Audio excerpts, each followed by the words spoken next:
what is up? This is Michael in the wee hours in the dead of night, having survived hump day, and we're moving on. Happy Thursday, everyone. If you stand on your tippy toes, you can see Friday just right over the edge there. It's right there. Anyways, the answer to I hope everybody's week is going well. By the by. So the answer to the previous trivia question was the Supreme Court case of 1896 called Plessy v. Ferguson.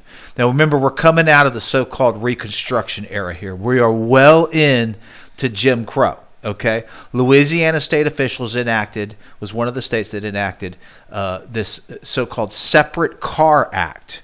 And this required separate railway cars for blacks and whites with the assistance of a group called the Committee of Citizens. And I'm going to tell you right now, folks, if you really want to research a neat group that was way ahead of its time, research the Committee of Citizens back in the late 1800s. Anyways, a man named Homer Plessy agreed to participate in a test to challenge the act. This whole thing was planned. He purposely sat in a whites-only car, was asked to leave, of course refused to do so, and was subsequently arrested. Okay, so now a couple years later, this goes all the way to the Supreme Court, which was their intention to do that under 13th and 14th Amendment challenges. And the state of Louisiana won the case in a 7-1 decision. John Marshall Harlan was the dissenting Supreme Court justice, and I'm going to come back to him later for a very good reason.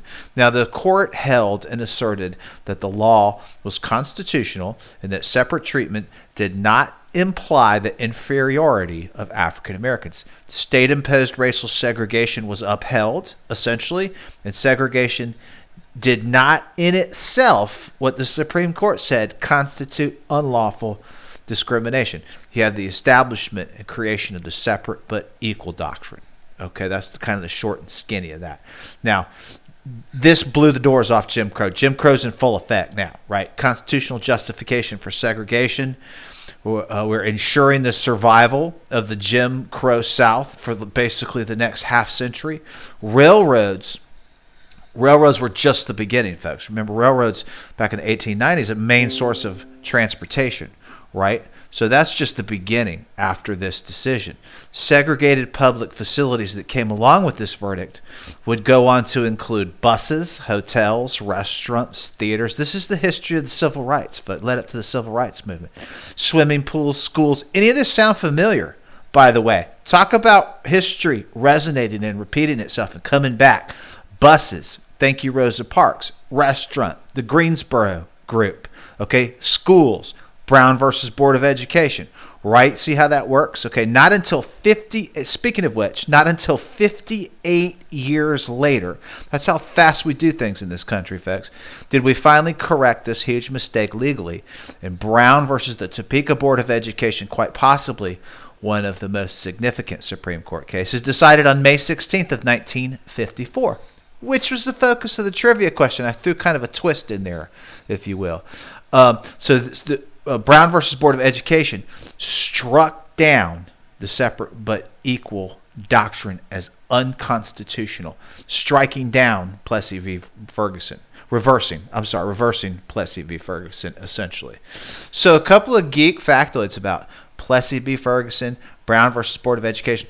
Thurgood Marshall, some people, you'd be surprised how many people do not know this, who argued the 1954 Brown case in front of the Supreme Court, would go on to serve, as we all know, on the court himself.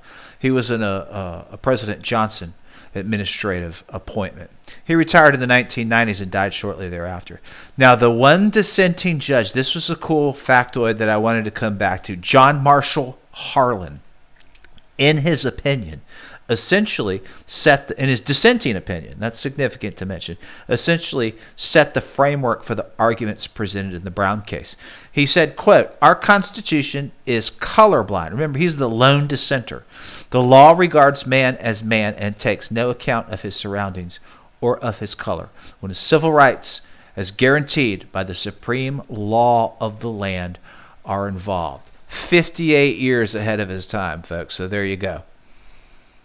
All right, folks, brand new trivia question. Check this out. See if you remember this, you Generation Xers out there like me. For May 19th, on this day In 1992, the Vice President of the United States sets off a firestorm of media commentary and frenzy. This was Dan Quayle when he stated that the main character on this show set a poor example for the people of America and had eroded traditional family values by choosing to have a child out of wedlock.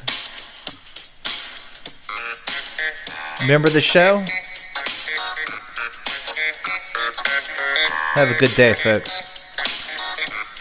I'm thankful it's Thursday. I'm thankful for you guys. Peace out.